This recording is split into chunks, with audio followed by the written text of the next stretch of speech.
மனுஷன் சொல்றான், தெய்வத்தால் ஆகாதெனினும் முயற்சி தன் மெய்வருத்த கூலி தரும். அது கிடைக்கும்.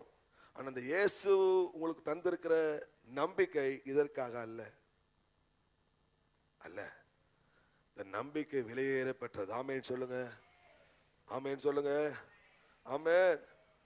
உலக கொண்டாடுற எத்தனையோ மனுஷன் அந்த நம்பிக்கைக்குள்ள இல்லைங்க. விஞ்ஞானிகள் இல்ல, கல்விமான்கள் இல்ல, எத்தனையோ பேர் இந்த நம்பிக்கைக்குள்ள இல்ல. தகுதி இல்லாத நம்ம இந்த நம்பிக்கைக்குள்ள கொண்டு வந்து வச்சிருக்கிறாரு. உலகத்தால ஒதுக்கப்பட்ட நம்ம இந்த நம்பிக்கைக்குள்ள கொண்டு வந்து வச்சிருக்கிறாரு. உலகம் நம்மளை பார்த்து பைத்தியன்னு சொன்னுச்சு, தகுதி இல்லாதவன் என்று நம்ம ஒதுக்கினது, எதற்கு லாய்க்கில்லைன்னு ஒதுக்கினுச்சு, நம்ம பாவி என்று ஒதுக்கினுச்சு, மோசமானவன் என்று நம்மேல முத்திரை குத்தி நம்ம ஒதுக்கினுச்சு. இப்படிப்பட்ட ஒரு வாழ்க்கை வாழ்ந்த நம்மை தேடி வந்து இயேசு மனக்கண்ணை திறந்து இந்த நம்பிக்கை நமக்குள்ளே தந்திருக்கிறார். எதற்காக? இந்த இம்மைக்காக அல்ல, அந்த மகிமையான மறுமையில் வாழ்க்கைக்காக. ஹல்லேலூயா, ஹல்லேலூயா. எனவே இந்த நம்பிக்கை குறித்து யாராவது பலவிதமான சூழ்நிலையில் உங்கள்கிட்ட ஏதோ உத்தரவு கேட்டாங்கன்னா, சாந்தத்தோடு வணக்கத்தோடு அவங்க உத்தரவு சொல்ல ஆயத்தம். அப்படிப்பட்ட ஒரு ஜீவியத்துக்குள்ள நீங்க இருக்கணும். ஆமேன் சொல்லுங்க, ஆமேன் சொல்லுங்க. நம்பிக்கை குறித்து எப்ப கேள்வி எழுப்புவாங்க? நம்ம இப்படிப்பட்ட கடினமான பாதையில போகும்போது கேள்வி எழுவோம்.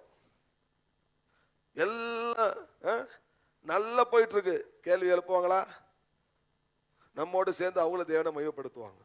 இந்த ஏசு ஏசுன்னு போன ஒன்று நல்லா வச்சிருக்கிறாரு சொல்லி என்ன பண்ணுவாங்க? நம்மோடு சேர்ந்து ஏசு சாமிய மகிமைப்படுத்துவாங்க. ஆனா தலைகீழா போகுது.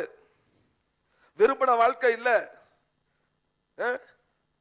மனம் விரும்புற வாழ்க்கை இல்ல, கேட்டதுக்கும் பதில் வரல, விண்ணப்பித்ததற்கும் பதில் வரல, காலங்கள் போயிட்டே இருக்குது, விசுவாசம் குறையுது, கேள்விகள் எழும்புது. அதன் மத்தியில் ஒருத்தவங்க வந்து உங்க நம்பிக்கை கொடுத்து கேள்வி கேட்கும் போது, இயேசு சாமி நல்லா வச்சிருக்கிறாரு என்று சொன்ன நிலைமையில நீங்க இயேசுவை என்ன சொல்லியிருப்பீங்களோ, அந்த நம்பிக்கை குறித்து என்ன உத்தரவு சொல்லியிருப்பீங்களோ, அந்த உத்தரவுல கொஞ்சமும் குறையாம நீங்க அவர்களுக்கு உத்தரவு சொல்ல ஆயத்தமா இருக்கணும். இல்லையா சொல்லுங்க. ஏதோ இருக்கிறேன்னு ஒரு நாள் விசுவாசி சொல்லக்கூடாது. ஏதோ வாழ்ற சொல்லாதீங்க. ஏதோ வாழ்க்கை போகுது, இதெல்லாம் விசுவாசி சொல்லக்கூடாது. நம்முடைய பலத்துல நம்ம வாழல, அவருடைய பலத்துல நாம் பிழைத்திருக்கிறோம். ஹல்லேலூயா. அவருடைய கிருபையில வாழ்றோம், அவருடைய தயவுல நிலை